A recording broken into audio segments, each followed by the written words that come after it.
And yeah, and two of our incredible instructors are Jinsun Lee and Lily Meyer. Meyer. Meyer. I knew that. And who both are novelists and do other things too, as most writers do. Jinsun Lee is the author of Upcountry, her debut novel from Unnamed Press, listed among Publishers Weekly's big indie books of fall of 2023. Nice. And one of Poets and Writers 5 over 50 for 2023. Love that. She's also a contributor to the New York Times bestselling anthology Women in Clothes, which I loved. And did you do the event in New York? There was like an event. Yeah, God, were you It was there? the audience. That was a long time ago. That was a long time ago. What a cool book. Yeah. Anyway, she currently lives in New Orleans and is at work on her second novel. She was just telling us how chill and easy and fun it is to write a book. And Lily Meyer is a translator, critic, and author of the novel Short War, which comes out imminently in a couple weeks, any minute now. 3 weeks. Yeah, 3 weeks. It's an Aries novel. That's exciting. A contributor, and the Atlantic translations include. Will you say her name? What's her name? Claudia. Claudia, I don't know. So yeah, I would have said it just as well. Story collections, Little Bird and Ice for Martians. Lily holds a PhD in creative writing from the University of Cincinnati and will be Princeton University's translator in residence in fall of 2024. She lives in Washington, D.C. And I'm Amy Shearn. I'm one of the co-founders of Writing Collab. I'm the awful, that's true. Author of 5 novels, including this one, EDNA SLOANE, which comes out April 30th. I think she's also an Aries. And it's those Aries. Those Aries. Like a deli. No, I'm a Gemini, so I'm worse. I'm crazier. Figures. We all kinds are welcome here. Okay, so without any more shenanigans, we'll just open it up to questions. Do any of you have questions for any of us about anything about novel writing? I have a lot of questions for my fellow novelists, but Philip James Shaw, how do you finish one? That is the question, right? Yeah, I feel that. Lily, do you mind starting us off? How do you finish a novel? Very, very, very slowly in my case. My novel took me 9 years, which I'm really hoping that that's a first novel problem. And specifically a problem with the first novel that I started when I was 22 and didn't know anything about anything, let alone how to write a novel. The way that I finished this novel, one was so much trial and error, so much experimentation, so much writing things, cutting them out, reassembling, just trying to see what worked. 2, the way I finished this novel was finding some really, really, really good readers. That was why I went to get, well, part of why I went to get a PhD. The other part was that I had been freelancing full time and Obamacare was too expensive. Great as it is, love that we have it, would love it more if it were more affordable. So I went to grad school. I had some really terrific writers in my cohort. I also had 3 really terrific teachers who helped me a lot in seeing the book, reframing the book, refining the book, and encouraging me to keep working on it. And I think that having those voices, not just in my head, but really in my ear, went a long way towards helping me finish the novel. And that, of course, that didn't have to be grad school. The point in my life that I was at made it grad school, but I think just having good readers, teachers, workshop mates, somebody was very important for me. And I think that would be true for a lot of people. Yeah. I mean, I love grad school as a health insurance hack, first of all. Like, great idea. Um, and I think that's really true. And I think we really have this sort of myth in our culture of the solitary writer just sort of speaking to the muse and the muse alone, and then emerging with a completely perfect novel. And it takes a lot of help usually. Yeah, yes, that is a completely fake narrative as far as I can tell. And the less shy I got about showing my novel to people, the better it went. Yeah, that's great for people to hear, I think. Chinsun, do you, Chinsun, Yeah. actually, I would Um, mine by myself because I'm a genius. yeah, I totally echo the whole idea of finding like your beta readers as soon as you can. It's writing a novel is just weird. It's this like messy, shapeless thing that you're trying to find, its form, and it takes a while. And I think also most of us, or a lot of us anyway, who study go through the MFA, workshop, methodology of like just basically looking at chunks, small pieces. And so it's really a challenge when you decided to do a long form project. But I wrote one novel. I'm revising my second, and I have been so fortunate to have someone who's like my beta reader, like we're really close. So one thing I would say is like, don't be too precious about sharing your work. If you have a community or a trusted set of readers, start sharing it, not too early, but like early enough. Let's say you have, I don't know, like 30,000 words or a few chapters. So that, because I'm just saying this because recently I read and edited a friend's work. And I think that like if you get too perfectionist about it or precious about it, and then, because you want to just wait to share when it's done, a lot of times you can run into situations where, oh, at the revision level after a first draft, suddenly you have a lot of work to do with, which maybe you could have circumvented if you like had feedback a little bit earlier. So I definitely, yeah, agree. Try to share your work. Yeah, I think that's, I feel like inside what you just said, also, Chinsun, is like another sort of really helpful piece of advice, which is not to be too much of a perfectionist, because it can be sort of a form of procrastination to say, okay, I'm going to wait until I get the first page perfect or the first chapter perfect before I move on. Because, a lot of the times then you get to the end of the draft and realize you don't even need that beginning there. And you spent all this time making it perfect.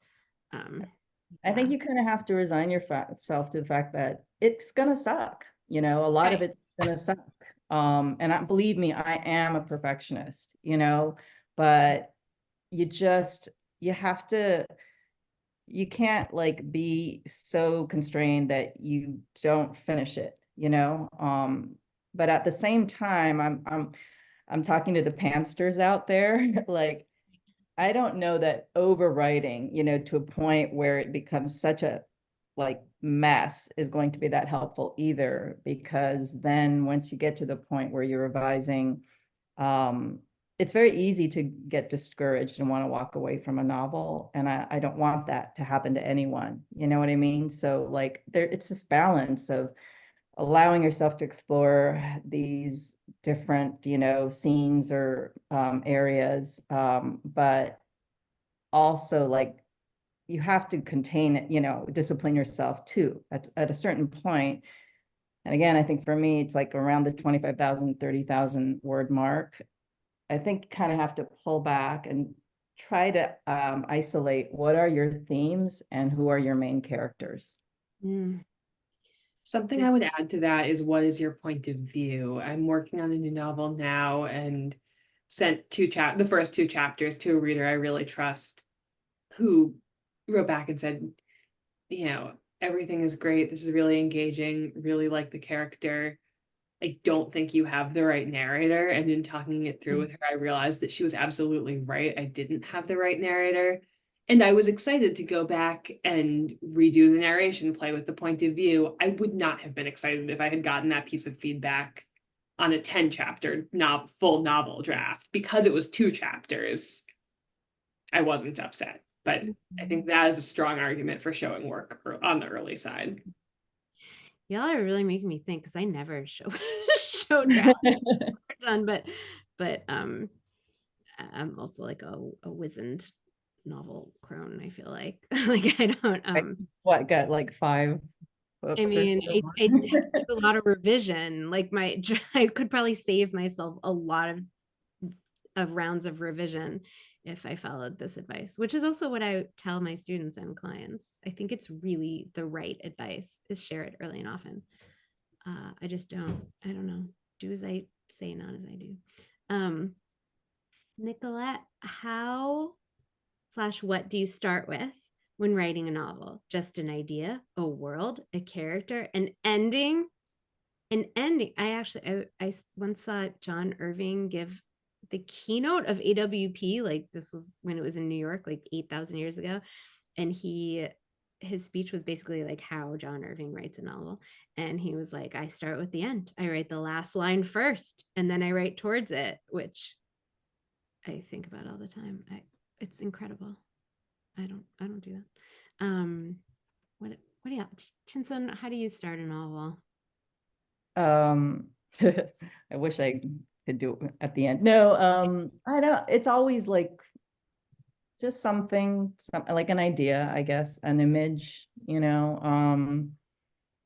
like my first novel, it literally was like coming across an old dilapidated pool, in the country. And that made me think about,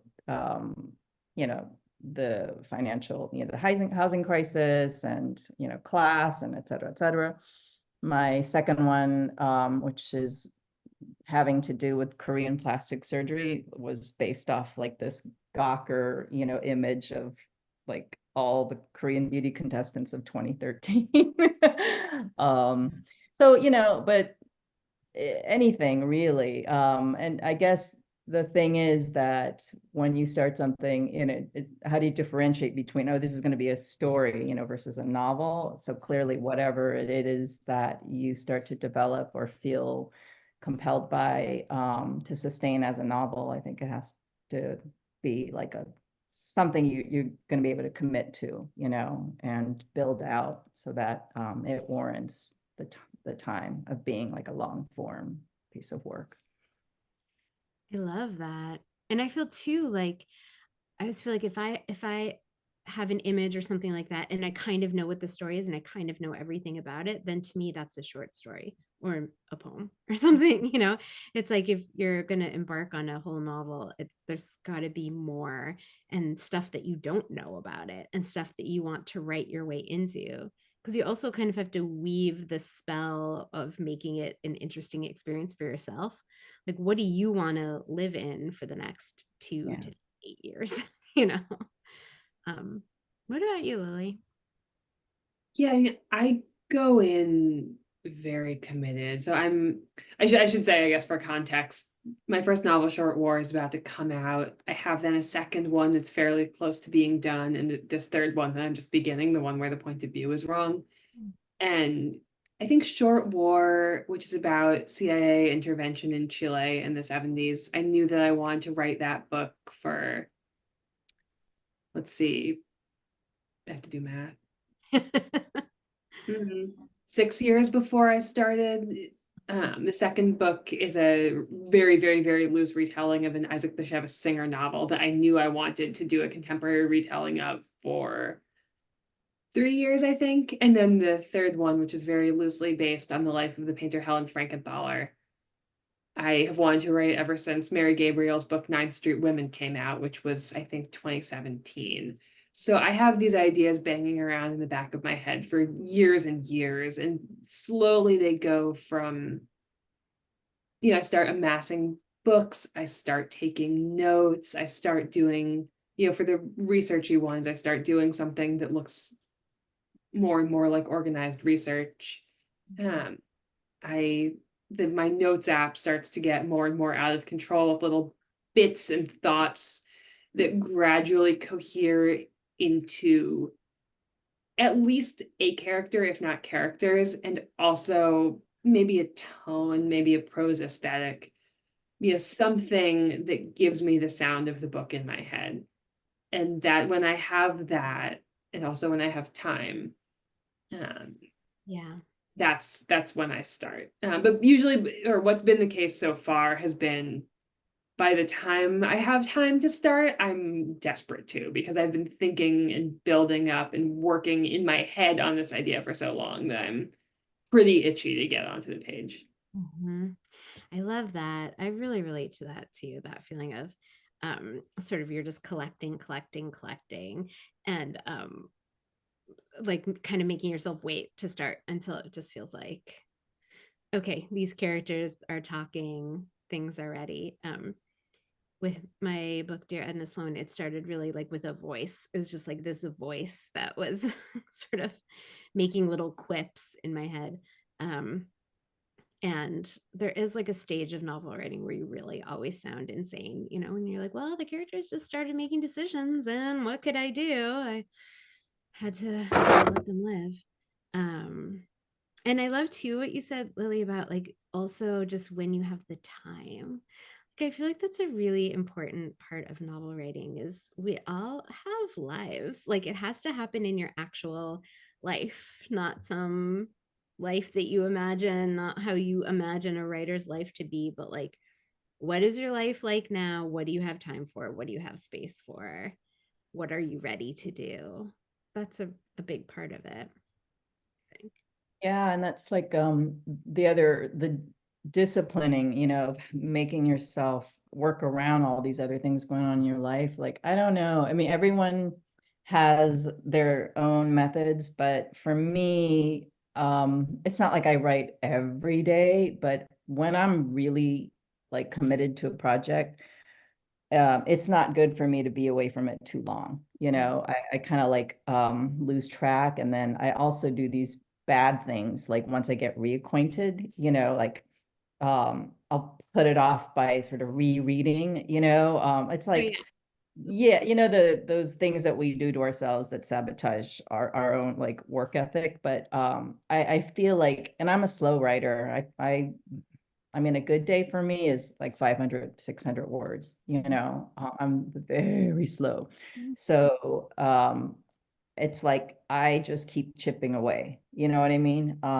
And slowly then it accumulates to something. So, Mhm. yeah. Yeah.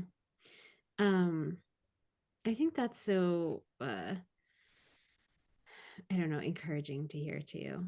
Because it's like even if you don't have a huge span of time to write, if you have an hour a day, if you have an hour a week, if you just have, it doesn't have to be a certain time, a certain word count. It's just touching it every once in a while. Yeah. And eventually that becomes a draft. Um, Lydia asks, how much revision should you expect to do with your agent? I think that's so different with every agent, right? Um, Lily, what was your experience with your agent? I'm extremely lucky. I have an old school editing agent. She was an editor at Little Brown at the start of her career. She edits, she is one of my most trusted readers. Wow. I don't generally show things to her until I have a full manuscript. But that's because she reads my full manuscripts. I couldn't, I mean, a lot, many times, very thoroughly. She, starting with big picture stuff and going all the way down to tiny line notes on the last read. Yeah. I don't know that many agents do that.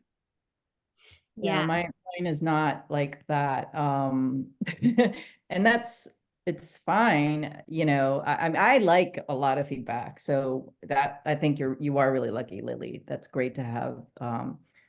With my agent, the first book was pretty much done, as close as it could be when I sent it to her. And she only had a couple of comments, you know.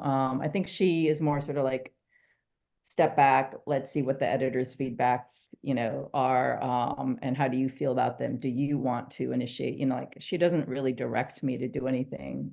With the second one, I asked her, you know, do you want to see it at an early stage? You know, because this is the first time we're now working with brand new material. And she said, it's really up to me. So I've been holding it back, but she's anxious to sort of read part of it, and she's read a couple, like of 2 or 3 chapters. So I think at this point, I'm going to give her like a partial revision, and just so that she can start strategizing, you know, who are the editors that I could think of, you know, ahead of time. But yeah, I don't know. How does yours work, Amy?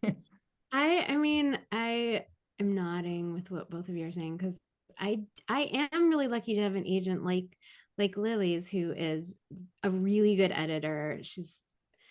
I don't understand these people who are really good at editing. I think she's a really good writer too, and really good at the business side of things. Like, why do you have so many things that you're good at? It's so many things. It's incredible.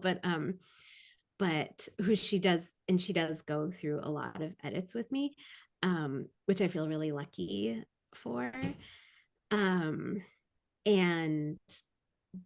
but I also have talked to her about sort of like what advice to give to new writers. And she, even though she's a great editor and does a lot of edits with me, we've been working together for a long time, but she has said, you know, when a new writer is querying her, she wants to know that she's like the last thing that they've thought of.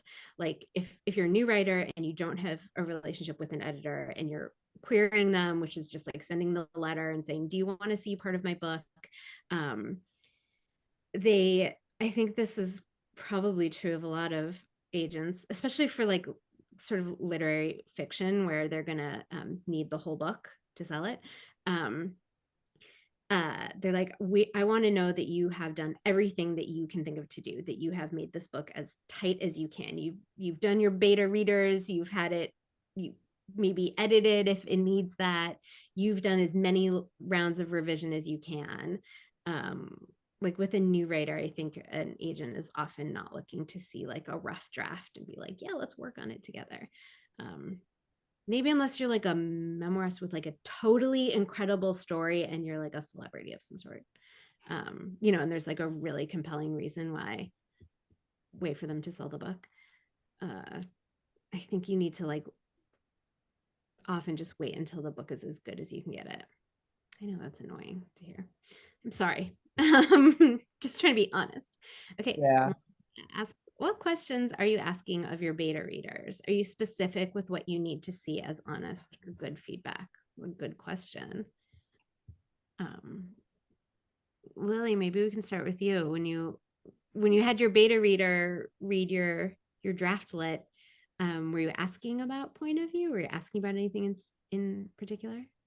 Draftlet, I love that. It's the little baby draftlet. I told her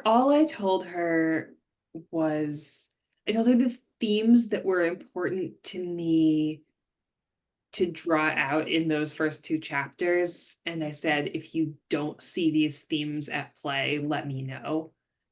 That was the only, and really it was, you know, like 6 words that I gave her. And otherwise I gave her no directives at all. And that email with my little list of themes was the most prescriptive thing I've ever said to a beta reader. Ordinarily, I want them to go in knowing as little about what they're going to read as possible, so that I can get a real reader reaction from them. And, you know, I don't want to, my fear in saying, you know, can you pay attention to point of view, for example, would be, what if the real problem is tone, let's say, and my reader is so distracted looking at the point of view that they don't realize that tone is the problem. So I would much rather have them go in cold and give me a reaction or a read that's not mediated by my anxieties. That's a good way to put it. Yeah. You don't want to stick a thought in someone's head that wouldn't have been there otherwise. I love that. Yeah, Okay. I agree. Pretty much all I really say is let me know if there are any areas that are just dragging, really slow. Definitely let me know where you feel the heat, and other than that, I kind of, yeah, this is the time. I don't want to lead them too much, I really want their honest feedback. And the other thing is, I mean, I'm very fortunate. I have a writer friend, and he's like my number one beta reader. We are that for each other. So he's someone that I'll show like really early on, maybe 2 chapters or whatever. But in general, I think it's smart. I don't think you should have too many beta readers. I think, especially in the beginning, 2, 3. And even at the very end, I have like maybe 4, and obviously they have to be people who you really trust. But I don't think it's great for me to have a lot of different voices chiming in. Yeah. Yeah. I mean, I feel like then it gets to like, workshops are so great for so many reasons in so many ways, but then there is sort of the danger of the workshop, which is, okay, I just heard, 12 different voices about this draft or whatever. And, you can kind of workshop something into oblivion. I think if you try to please everyone, that's not what a piece of writing does, and yeah, I relate to that too. I think so I have a novel that's coming out next year called Animal Instinct. And for that book, I had 4 beta readers, which is a lot for me. I think that's the most I've ever had. And they were all reading it at the same time. And it's about a recently divorced woman. And 2 of my beta readers, I realized this kind of after the fact. They're all writers. 2 of them were married and 2 are divorced. And it was like a really good sample to be like, how does this strike you? And how does this strike you? But it was like a almost too much feedback, because there'll be moments where they all say something different. But I mean, just like in a workshop, I feel like you can say, okay, everyone has a different idea for the ending. I obviously can't take all 4 pieces of advice, but the fact that they're all talking about the ending makes me realize that there's something wrong with the ending. None of them exactly has the answer of what it is, but it's just like in a workshop, if everyone's sort of like, I don't know, there's something about the middle or something about this character. They might not know how to fix it, but that's more of like an arrow to you to see kind of, okay, there's something here that's not convincing my readers. Yeah, that's real. It's real. Oh, I have a question for you both, which is, are your beta readers always writers themselves? Yes, in my case. Mm-hmm. In the same genre that you write in? Yeah, pretty much. For the first novel, actually, here's the, so I don't usually have more than 2 or 3 beta readers, but with Upcountry, there was a period where, I mean, it went through several drafts. And so what I did once was, let's say I had 3 people read the first time, and then the second time I had like 3 different, beta readers. And actually one of them was not a real, she's written, but she's more of a, like an English comp teacher, but she is a good reader. So yeah, that was one where she wasn't necessarily a writer. Yeah. I mean, I feel like in some ways there's no one I trust more than like a pure reader. Like those people are just like, I don't know, I love to read. Like they can't always maybe tell you how to fix something in the way that another novelist could. But in the end, that's who we want to be reading our books, is civilians. Like regular people who enjoy their lives and read books for fun. Lily, what about you? Is your In the beta? short war, I was working on it for so long that I showed a lot of friends different bits. I never wanted to show anyone the whole manuscript because for a long time I had this sort of long but shape-shifting manuscript, and I knew it was too much to ask someone to read the whole thing, given how uncertain I was that all of that material would belong in the book. And in fact, a lot of that, I wrote easily 3 times the length of what the book is now that didn't make it. So I think I was right not to ask people to read the whole thing. So most of the friends who I had read, chunks are writers. This is maybe, I don't know, maybe 5 friends plus my PhD cohort, which is too many people. I'll never show that many. A draft of Because you got anything. too much feedback, or just because you felt like it was a big ask? Both. Primarily too much feedback for a novel that does not take a decade to write.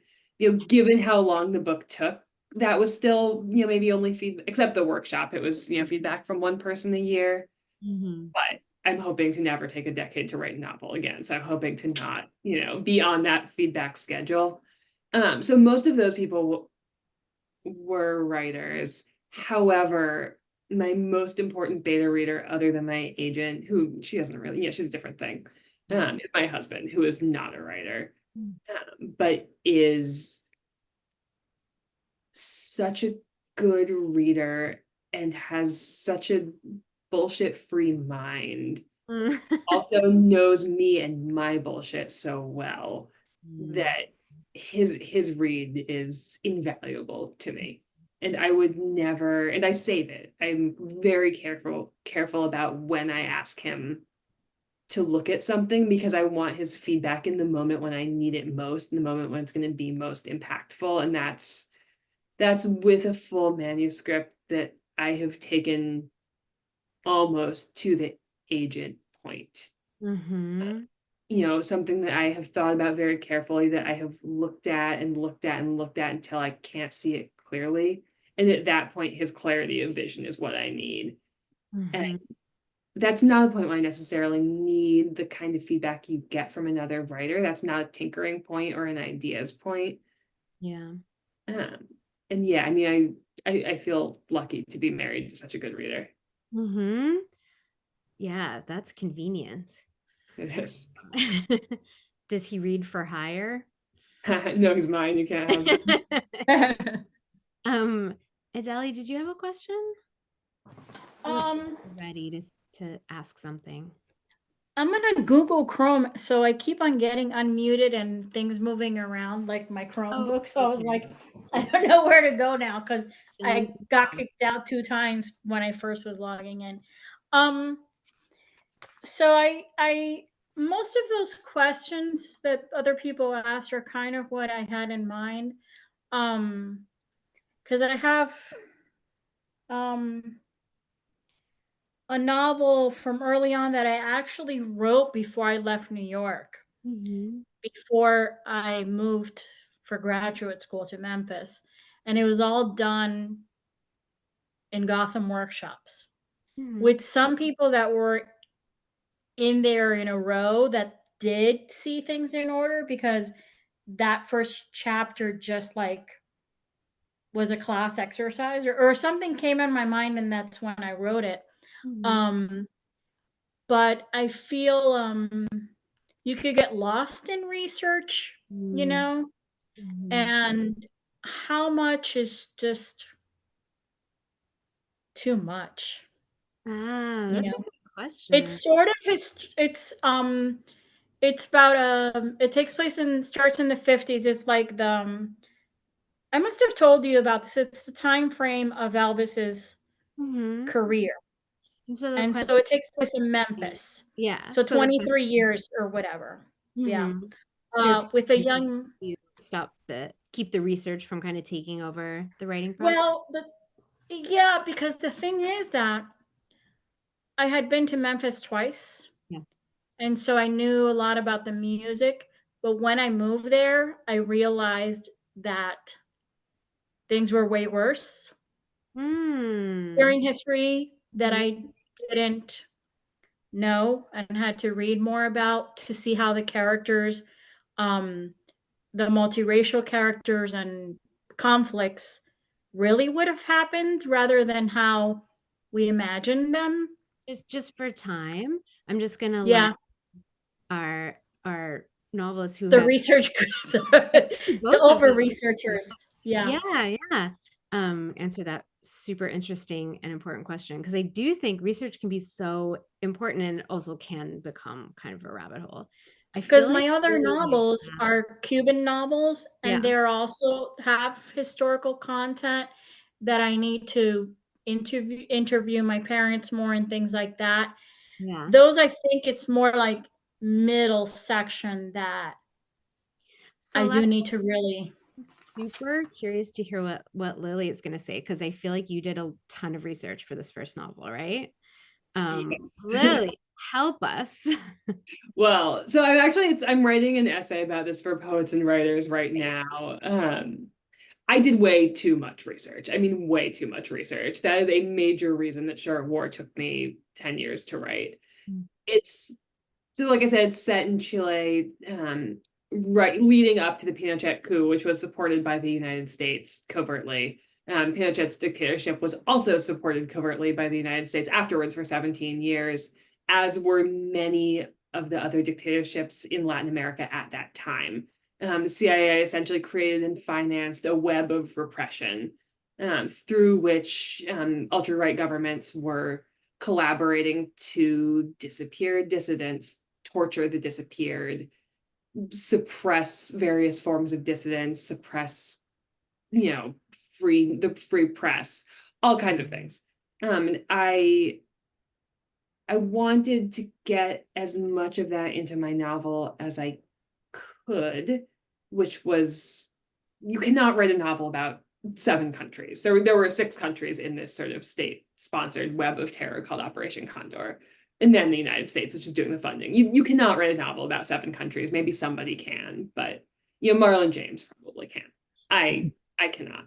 Um, and a lot of the research that I did, it didn't go in the novel because I spent a year reading about Uruguay. It didn't go in the novel because I did a lot of reading about Chile after the coup, and the novel leaves Chile in 1973, which was the year of the coup. Just a lot of reading that I didn't use. But first of all, I felt a real political obligation to not get that history wrong. And second, I'm not sorry I know those things. I'm really glad I know those things. I think the novel is deeper and richer because I have a deeper understanding of the United States and of myself as a citizen of the Americas, because I learned all of those things, many of which I have more or less forgotten. There's a deep layer of, the silt at the bottom of my brain is full of this research. It's full of facts that I could not pull up for you now, that I still know inform the novel in some way, which makes me reluctant. I don't regret my research, is what I'm saying. I wouldn't take it back. I wouldn't unread those books. I wouldn't undo those interviews. I wouldn't unwatch those documentaries. Will I try to not do that much extra research again? Probably, but if I wind up learning everything about abstract expressionism and 90% of what I learned does not make it into my novel about a painter based on a real abstract expressionist, I bet I'll like knowing all that stuff. I bet it'll make it really a lot more fun for me to go to art museum for the rest of my life. And I already really like going to art museums. So, Mhm.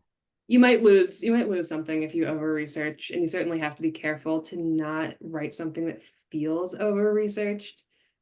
But the Mhm. benefits, Mhm. the existential benefits are pretty big, I would say. Jensen, what about you? Did you do research for Upcountry? Oh yeah, but it's funny, at the beginning of the hour when you guys were both talking about how you collect, sort of inspiration, and data, and marinate over it sort of before you start your project. I usually just kind of go into it, and then I research sort of as I go along, like with Upcountry, there's just so much, like once it hits a certain plot point, like I remember I needed to find out what kind of like legal, procedural would allow, let's say, a case to be dismissed, and so when I got to that point, I consulted with a bunch of my public defender friends, or with the current novel, I mean, this one requires kind of a lot more research. I actually think I'm kind of lazy about research, which is so weird because I was like a research assistant for my thesis advisor in grad school. Like I can do it. I can totally go down that rabbit hole. Um, but I think I usually research enough so that I feel like, okay, I know what I need now, to write the scene. And I just think it's so much of novel writing because it's so big, it's so, such a long process. You're going to have to figure out yourself, because you deep down, I think, know, okay, am I doing this just to like, stall, from actually going back into the draft, or is this really what I need? You just sort of have to figure out, yeah, are you over researching? You know what I mean? Just because it's easier to go down that rabbit hole than, face the manuscript. But I Retail. think, yeah, I could probably stand to do more research. I Right. feel like that's a good segue into this other question that we have that's specifically for you, Chinsun. And you're not in your book, Upcountry. It felt like you made really big pivots in the plot lines. And I wondered, in the context of momentum of writing, did you know what would happen to everyone in the book? Or did you discover those along the way? And did those add new momentum to the process of editing, etc.? Mhm. That is a thoughtful question. Yeah. The only thing I knew, what without giving away spoilers, is how the end would resolve, with one particular character, to her connection to the house. That's very a big part of the novel. But I didn't know how I was going to get there. And yeah, it was really figuring out, and that was my first novel. And in a way, initially when I started it, because I was so comfortable with the short story form, it was almost like I thought, oh, I'll do like an Olive Kitteridge type thing, where it'll be like linked stories, that create a novel. And about 3 or 4 chapters in, I realized this is kind of feeling too like constrained. And I thought, I'm writing a novel. Let me like have fun and open it up a little bit more. But yeah, I didn't know. And that's why I say, like, by around, a certain point, before you get too deep in it, certainly I think for me, like about a third, of the way. And both of my novels have been around like 90,000 words. Okay. So like I keep saying the 30,000 word mark for me is like, that's when I kind of, you know, stop and like look at it and really try to assess, what are my themes, what are my characters, and where do I see this going?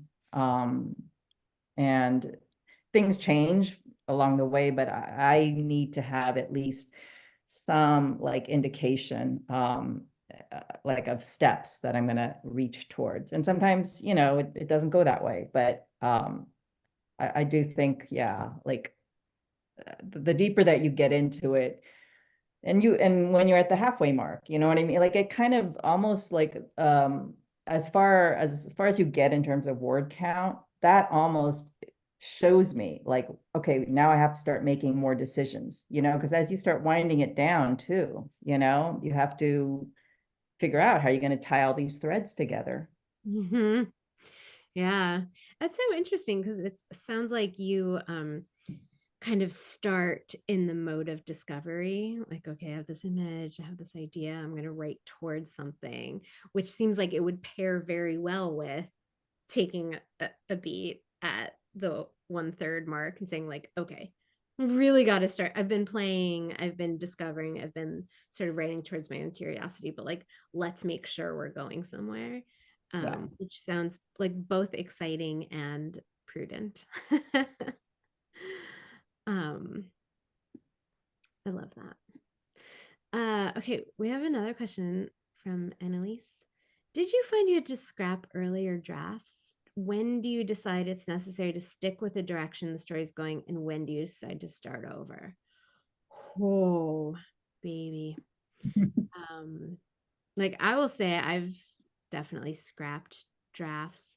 I mean, I've written 2 minimum novels that just never, nothing came of them. Like I and wrote, drafts and revised them and then realized like, this isn't really a novel. Or it's not my novel, or I'm not interested in it anymore, or whatever it is. And yeah, I feel like that is just kind of part of the process sometimes. I think a lot of novelists have like the kind of, I don't know, miscarried novels um, in the digital drawer somewhere. Yeah, but what about you two? Did you have you scrapped novels? Did you have to scrap earlier drafts and just start fresh ever? Lily, is that what you ended up doing with your point of view snafu? I'm too early in. I don't think that's a scrapping situation. I think it's a rewriting the chapters I have from a different angle. Yeah. I think that's going to work. It's been pretty fun so far, so that tells me it's probably working. I mean, Short War, I scrapped so much. So it's a triptych novel. It was always going to be a triptych. Of the 3 parts that it has now, only one was in my initial concept for the novel. And I wrote 2 whole other parts that one is really hardly in the novel at all. Just sort of a very, very faint echo of it is there. And then one is in the novel so completely transformed that the way it began is hardly relevant to the way it is now. And I've realized through that experience, through working on my second novel, I've realized that a good indicator for me that I'm in trouble is if I start to have too many events or plot events that are too big.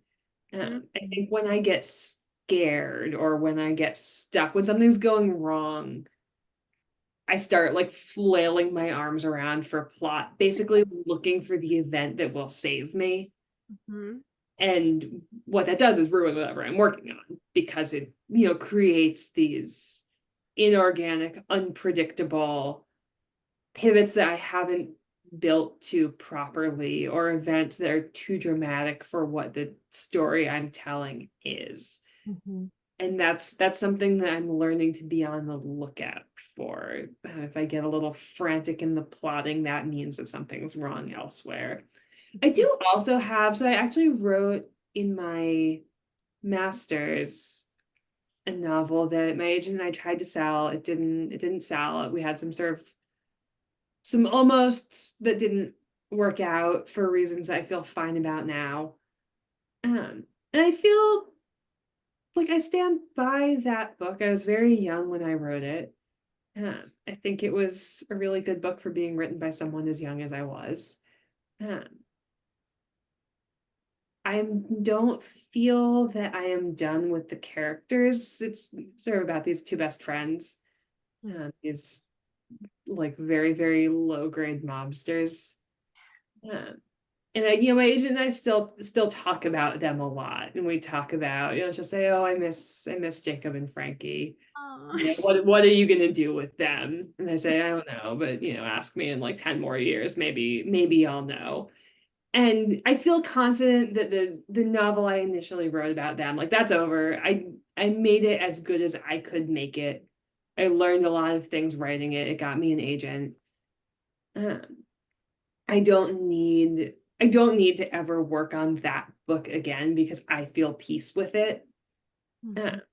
but the fact that those characters still have their place in my head tells me that, you know, there is something unfinished there. It's not just that I have a lot of affection for them. You know, someday I will write something else about them. So is that book scrapped really, or is it just cooking very slowly? Maybe it's compost. I mean, I love that. And I think that's something that's so true, and that that new writers sometimes really hate to hear, which is that sometimes there's a book that you have to write for a reason that is not publication. It's like your training wheels book, or it teaches you how to write a book, or it gets you an agent, or it gets you into grad school, or whatever it is. Um, and it feels so hopeful and sounds very healthy, I think, to be like, well, that's not what that book was, but maybe there's something else there. Jensen, what about you? Yeah, I mean, I know like right after grad school, whatever I was working on for my thesis, I wrote maybe 50 or 60 pages, and um, that's like never gonna see the light of day, and I'm fine with it. I think that was my, you know, my training wheels. For Upcountry, I remember this is when I was like starting to spin out, you know, because that's the other thing. That's why, you know, I do stop myself at a certain point, because I learned from experience. I wrote like a whole chapter at one point about these different characters because I didn't really know what the real theme of the novel was going to be. I was just exploring. And then once I wrote it, I kind of was like, I recognized that was just, you're spinning out, you know, you don't know what you're doing and you're just kind of writing to write. And yeah, it just, and I think really with novels, especially that are based in communities that are like populated, right? That's another thing to be careful about. You can't have, you know, like 20, 30 characters, you know, stepping in and having their point of view. It's just chaotic. You can certainly create that feeling of a world, you know, have these characters reference, but they don't all need to have a say, you know. And I recognize that this chapter that I tossed out was just, you know, they were characters and they're still in the novel, but they just didn't need to have their own chapter. And yeah, like with the second one, I'm not tossing out chunks, you know, of like chapters, but every things definitely drop out. I mean, things dropped out in Upcountry as well, like or points of view changes, you know, and like one character, for instance, became more important. So then certain scenes that were written in the point of view of another one who became less important, you know, and it became just things change. But in terms of really tossing, yeah, not so much, I think. I feel like the way you both are talking about it just makes me think about how I think that I'm sure it's this way with any art form, but it's like to get really good at something or to make something really good, you have to um, kind of detach from your ego about it and sort of let the piece of writing win, which I feel like is another way of saying the sort of old kill your darlings advice, which is like you just can't get so attached to every little thing that you write. You can't be so precious about it. You have to sort of um, think, you know, not oh, but I love this line, I love this character, I think it's so clever and interesting, but like, does the book need it? And really just sort of honestly, you know, prioritize what's going to make the book as good as it can be, which sometimes involves, I think, I don't know, giving up a little bit of ego, being like, you know, I was wrong, or I didn't need to do this, or um, someone else has a better idea about this. Which You is definitely need to like let go of your ego yeah, because it will get, you know, challenged for sure, even beyond drafting, you know, once you get to the querying and the submission process. Yeah, you just have to it's a weird, like you have to simultaneously really believe in yourself and then also not take it so seriously, you know. it is Which a very, I feel like the novelist personality is like sort of half the time you're like, I think I'm a genius and I have something like really great to say, and everyone should read this, and total strangers should devote hours of their time to this story I'm telling. And then I think you have to have an equal measure, the part of you that's like, oh no, this is terrible, this sentence is so bad, this is awful, I have to make it better, I have to work so hard to improve this, and a good dose of humility. And then also, like you said, it is such a weird process. There's that moment where it becomes and it's not a moment, it's a process, but it becomes this product outside of you that it belongs to other people now. And you kind of have to learn to talk about it that way. Yeah, no, it's like, and in a way, once you start having to promote a book, if you're, in that fortunate position, like for me, it's helped. It does, I have to detach myself because I'm not really someone who likes to promote myself, and then you have to once you get to that point. So it's like, I really make myself, well, I'm doing this for that. It's like a separate entity now, Yes. the book is its own thing. Yeah. I think that's true of most novelists. They're sort of like, I don't really want to talk about myself, but I do want people to read this book because that's part of why you write. It's like you got to complete the circuit. You need the readers. This is reminding me. I know we're at time, but I want to include links to both of your books in case people want to check them out if you haven't already. There's Chinson's. I'll be my shameless. Ta-da! Yes, it's such a good cover. I have mine. I'm out of galleys of my book, and people who pre-ordered it just started getting their finished copies, but I do not have a finished copy, so I don't even have anything to show off. But if you pre-order it, you might get it before pub date. That's exciting, and pre-orders are really important. Okay, here's good job. Someone just pre-ordered Short War. Oh, thank you. And then also, I will just remind you all that there's so many cool things coming up at Writing Collab. Here's a little link to our summer camp. I think you are both participating in events at summer camp, right? And I don't think either of you has classes coming up that we have links to right now, right? I have a 1-day class coming up if you're interested about how to write a modern love, and another 1-session class about how to query agents without losing your mind, which is aspirational, but feel free to join. Lydia just started UPCOUNTRY and gives Yay! So excited about both of your books. Thank you all so much for being here and for asking such great questions. Good luck. Yeah, good luck. Good luck to us all. And yeah, thanks so much. Yeah, thank you all for coming. Thanks, Amy. Thank you.